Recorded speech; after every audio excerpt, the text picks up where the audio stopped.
One of the most prominent figures of the Progressive Era, Jane Addams is well known for her unique view of the needs of society and efforts to improve the lives of the less fortunate.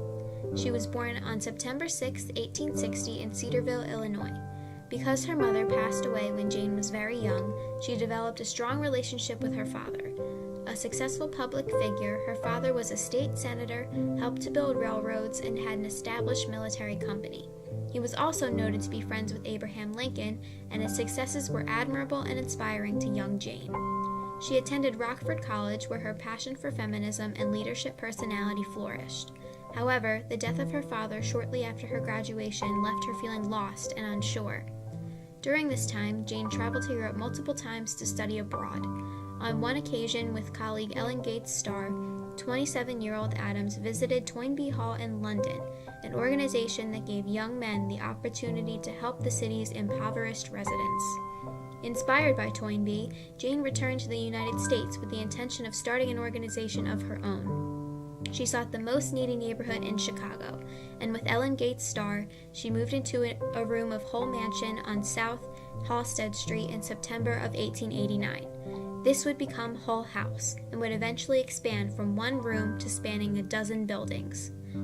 Jane Addams' time at Hull House gave her insight into the lives of people in urban areas during a time of rapid economic change and an influx of immigrants.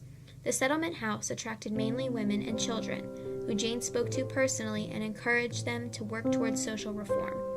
Jane brought color to Hull House, establishing things like a music school, theater, women's club, gymnasium, and nursery with the help of her women residents. Addams was also an advocate of education for children and adults. She fought to abolish child labor and established a kindergarten as well as lectures and clubs for adults at Hull House. Because of this, the house has been referred to as the birthplace of adult education. Jane Addams was set apart from other social reformers as she wanted to help all races. The house was in an immigrant neighborhood, and she claimed that she learned as much from the neighborhood's residents as she taught them.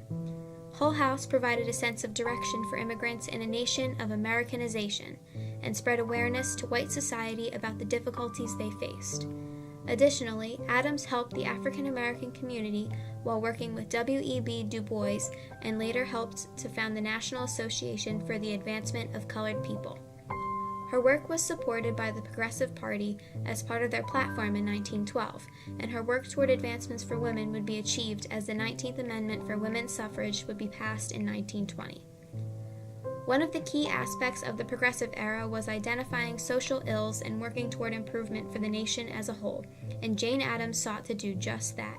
She had witnessed issues such as the inability of immigrants to participate in politics and the economy, and that African Americans were often unable to actualize their legal rights. Jane Addams had her own philosophy toward fixing these problems. She believed in lateral progress, emphasizing the idea that if any progress is to be made, it should be widespread to benefit all people rather than an elite few. For example, her work toward women's suffrage was backed by the idea that it would provide an alternative perspective to politics for the nation, not just for women who wanted to vote.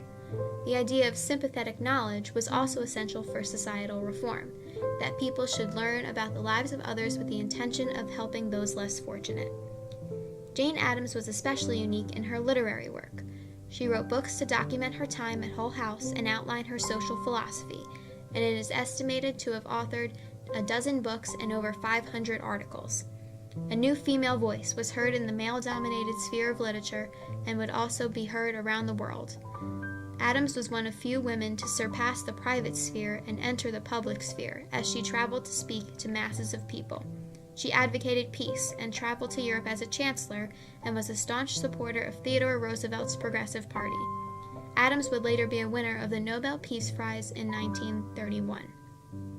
Toward the end of her life, Jane Addams continued to engage in humanitarian efforts such as raising food production to help starving Europeans during World War I and helping to establish the American Civil Liberties Union and the Women's International League for Peace and Freedom. After a heart attack in 1926, Jane's health began to deteriorate, and she later died of cancer at age 74 on May 21, 1935. A memorial service was held at Hull House, and the world mourned for this influential leader. Throughout her life, Jane Addams' work toward exposing social issues and never faltering efforts to improve the lives of all people left an inspiring legacy of unity and helping one another to benefit us all.